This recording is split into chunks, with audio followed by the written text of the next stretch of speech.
Welcome YouTube, and this is SHADOWFOOT once again, and today I will be doing an introduction video into this.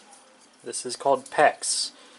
Now traditionally you used to have pipes and tubings and everything else like this, which was made of PVC, and even before that you had metal piping, which required to have a good bit of skill to solder them together, because with PVC you just kind of got a couple epoxies, did one and then did another, and then squished them together and hoped everything was right, because if not they will not come apart.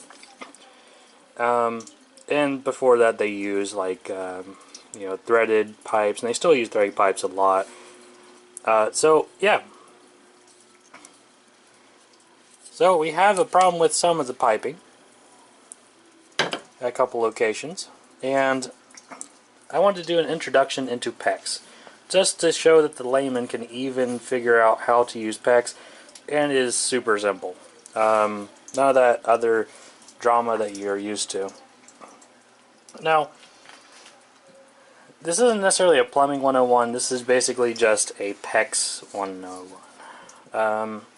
Showing that traditionally you had like these threaded connectors, and now you have plastic tubing that, of course, this one's too short to show, but it's extremely flexible and does not break from what I've used it on.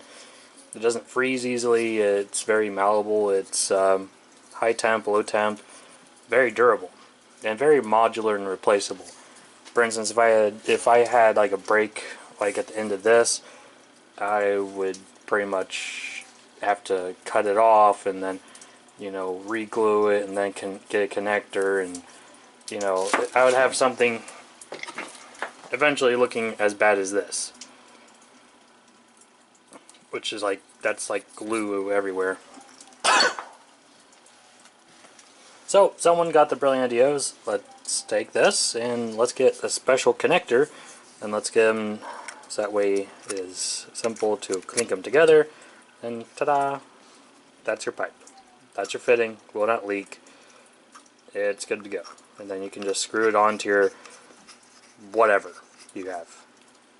Then to release it, hold down that and poof, and then it comes off.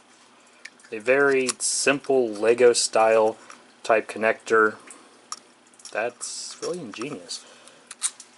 That's how to use PEX. And this is the quick way of using it. And yes, it is more expensive because this tube is probably like maybe $5, and this fitting is probably about 10-15 cents, and that fitting is probably like 25 cents, and this fitting is maybe 60 cents, and this fitting is like $5.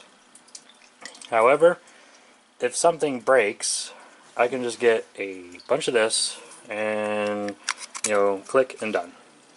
Let's say I want to remove something, like say I want to remove a faucet, I can just do that, pop, done.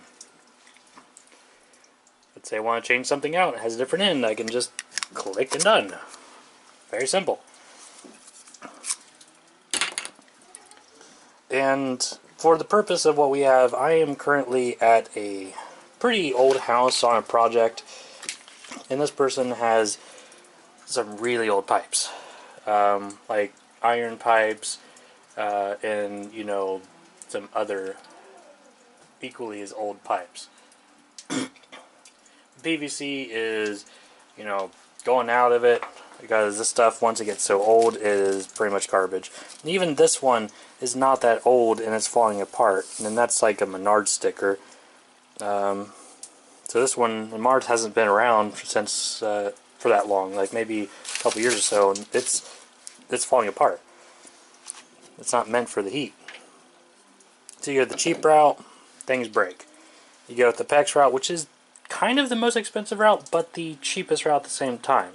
Because you don't have to buy glues and epoxies and everything else to get everything together. And it's very modular. So it's expensive out the gate, but very quickly you'll find it's much cheaper and much easier and a lot less hassle.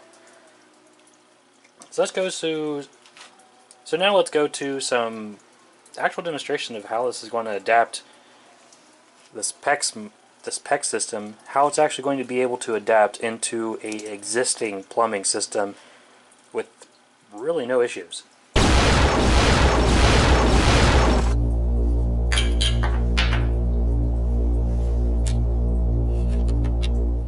You liked that, didn't you? Well, there's more on Patreon. There'll be things that can only be seen by supporters. Go to patreon.com/ShadowDragon. If you want to be a part of the action and reach out to us, you can come join us on our Discord channel. All you have to do is go to shadowfoot.net and click on the Discord.